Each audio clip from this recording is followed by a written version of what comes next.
All right, strap in, everyone, because today we are diving headfirst into the wild world of crypto. Oh, yeah. Specifically, a pretty major lawsuit Big one. that 18 states just slapped on the SEC You could say that. all over how crypto should be regulated. Yeah, it's a mess. Total mess. And to untangle. We got our work cut out for us. We do, which is why we've pulled news articles from every angle imaginable Seriously, we went deep on this one to try and make sense of it all. and figure out what it could mean for the future of cryptocurrency. Exactly. And you know what's really interesting? What's- How this whole thing ties into the bigger picture, like the recent election, Yeah. with Donald Trump and his whole pro-crypto stance. Right. And even those rumors. Have you heard about those rumors? I have. About Gary Gensler, the SEC chair, maybe stepping down. Juicy stuff. It's like a political thriller mixed with Wall Street. I love it. Okay. Cool up. So let's start with the basics. Yeah. We have 18 states, Yeah. all with Republican attorneys general. Okay. And they're suing not just the SEC, Nope. but the 5 commissioners and Gary Gensler himself, Oh, yeah. which is, I mean, come on, that's a big deal, right? Huge. So what exactly are they saying? What are they claiming? Well, they're accusing the SEC of basically overstepping their boundaries and kind of bullying the crypto industry. Okay. Yeah, they even use some pretty strong language in the lawsuit. Like what? They're alleging unconstitutional overreach and unfair persecution. Wow. And they have some big names backing them up, Like who? including the DeFi Education Fund. DeFi Education Fund. Yeah. What is that? Is that like, are we in a sci-fi movie all of a sudden? Well, it sounds like it, right? But DeFi stands for decentralized finance. Yeah. So imagine a financial system Okay. without any of the traditional middlemen, Like banks. like banks. Exactly. I like it already. Right. So that's what DeFi is all about. Okay. It uses that blockchain technology so people can, Lend and borrow? lend, borrow, and trade directly with each other. Because it's like a peer-to-peer network. Exactly. A peer-to-peer financial network. Interesting. Yeah. Very cutting edge. So this DeFi Education Fund, they're basically what? They're advocating for this new decentralized world. Exactly. They believe DeFi has the power to completely revolutionize finance and empower individuals. Give the power back to the people. Yeah, and they see the SEC's actions as a direct threat to that.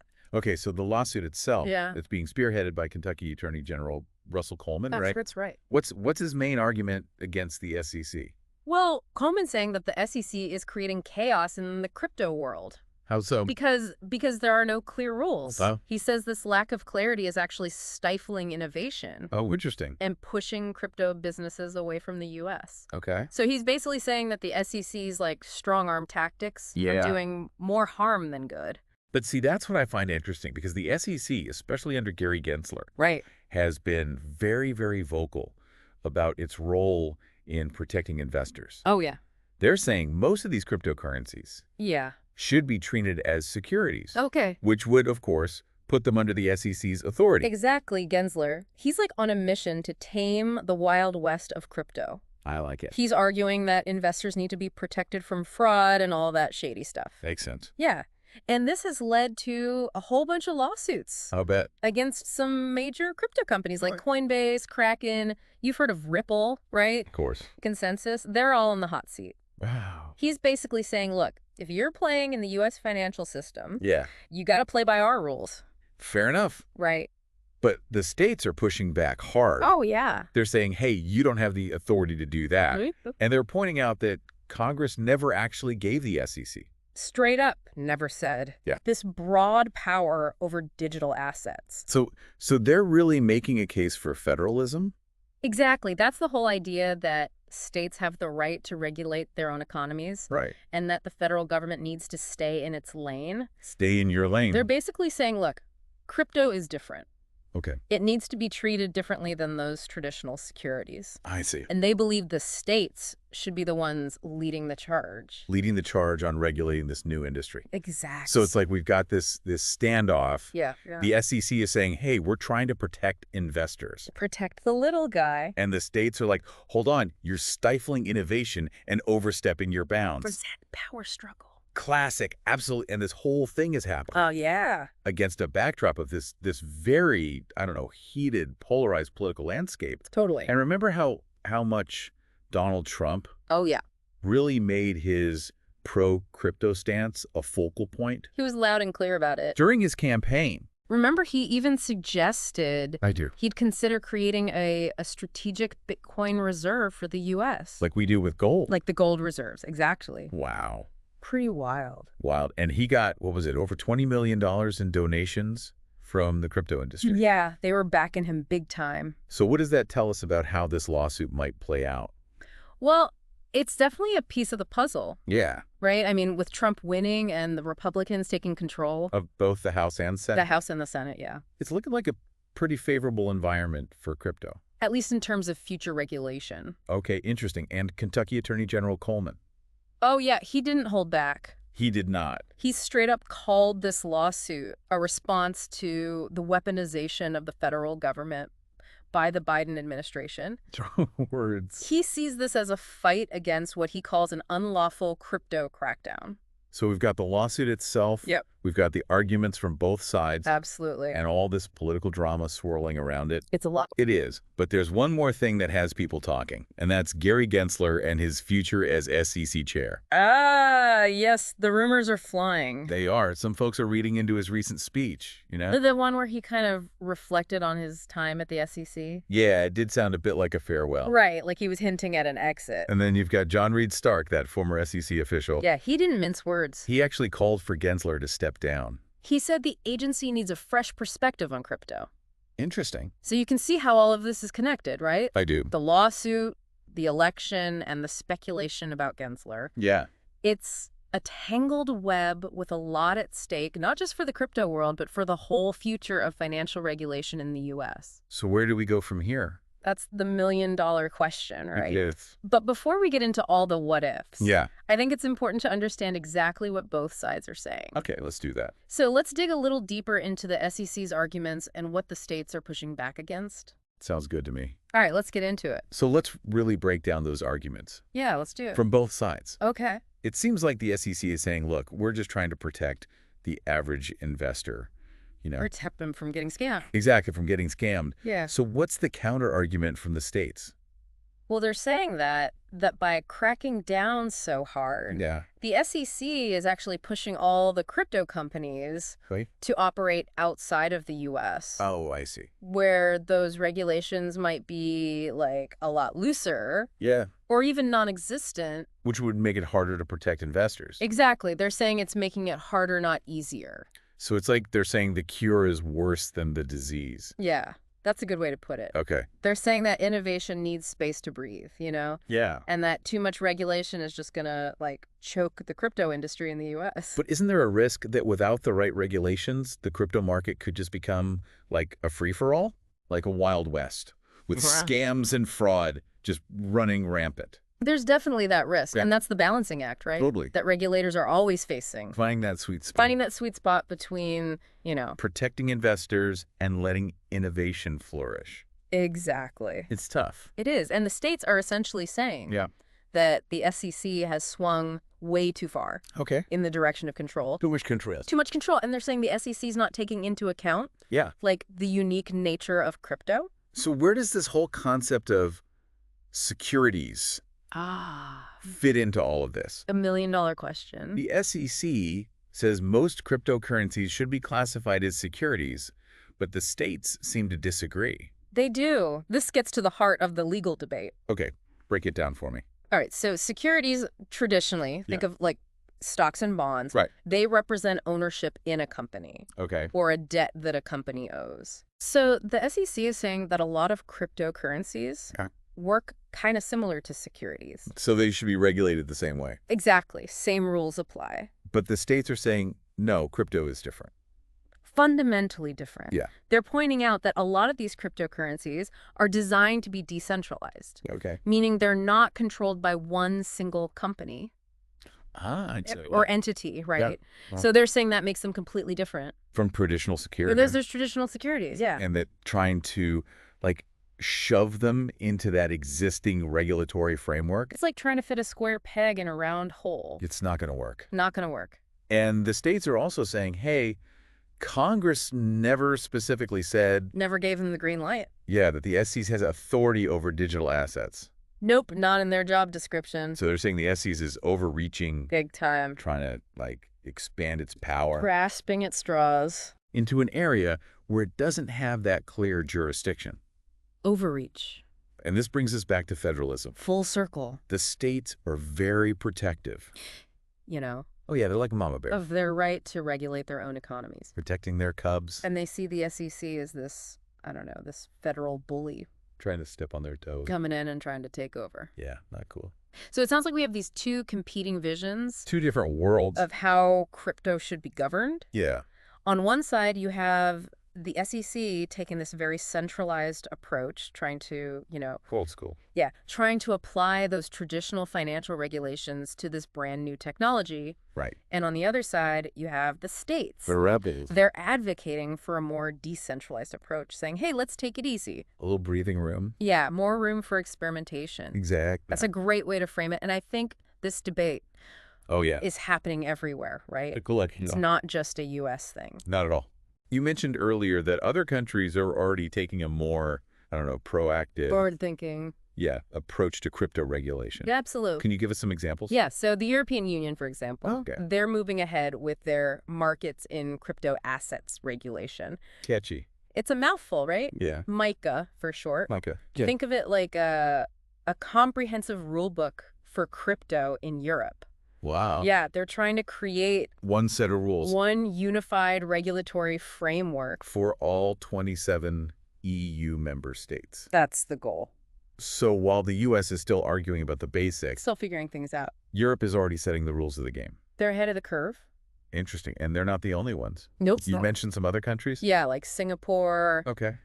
Switzerland, Japan. They're all doing their own thing. They're all actively creating what they call regulatory sandboxes. Wait, regulatory sandboxes? Yeah, it sounds kind of cute, right?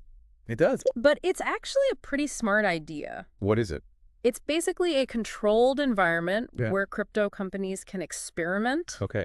and innovate under the supervision of regulators. So the regulators can kind of, I don't know, observe. Keep an eye on things. Yeah. Observe how these new technologies work in the real world See how it plays out. and then create regulations based on what they see. Exactly. Informed regulations. So it's less about saying no to innovation Right. and more about figuring out how to make it work safely. Yeah, it's a more collaborative approach. Okay. And some people argue that the U.S. could learn a thing or two From these other countries. about being a little more open-minded. Makes sense because if the U.S. keeps, taking this kind of adversarial stance, Fighting it. towards crypto, isn't there a risk that all the innovation And all the investment that comes with it. will just go somewhere else? Oh, absolutely. Yeah. That's a real concern. Yeah, I mean, the crypto world is global. right. Money moves fast. Very fast. Across borders. So if the U.S. doesn't create an environment that's both protective, Safe. and permissive, Open to new ideas. it risks falling behind in this race to become a leader in the digital economy. It's a tightrope walk. It is. So the stakes are pretty high. Very high. This isn't just some, Theoretical debate. abstract legal debate. This is real world stuff. It's about the future of finance and America's place in it. It's the big picture.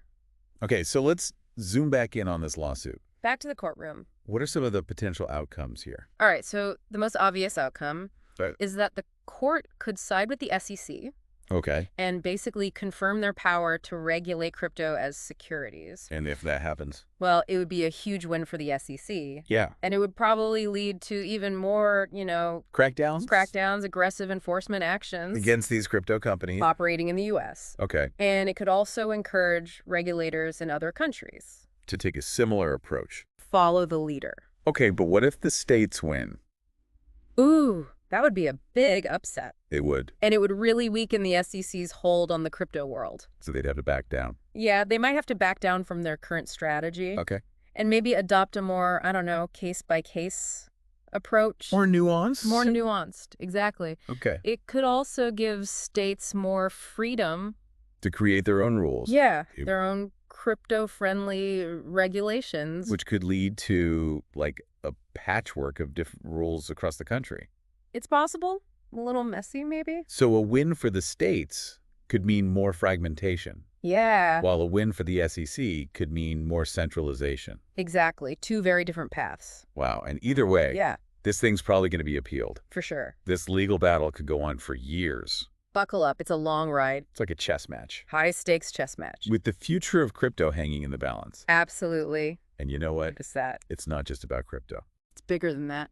This case could have, like, ripple effects across the whole tech industry. Oh, for sure. If the states win, Yeah. it could embolden other sectors Those struggling with outdated regulations. to challenge the way things are done. To shake things up. We're talking about AI, biotechnology, even social media. It's a whole new world out there. All these industries are pushing the limits Pushing the boundaries. and running into these rules that just weren't designed for them. Square peg, round hole. So this case could set a precedent A landmark case. that goes way beyond just cryptocurrency. It could change everything. It's a battle over who gets to make the rules Who's in control? in the digital age. The federal government or the states? And the outcome could have huge implications for innovation.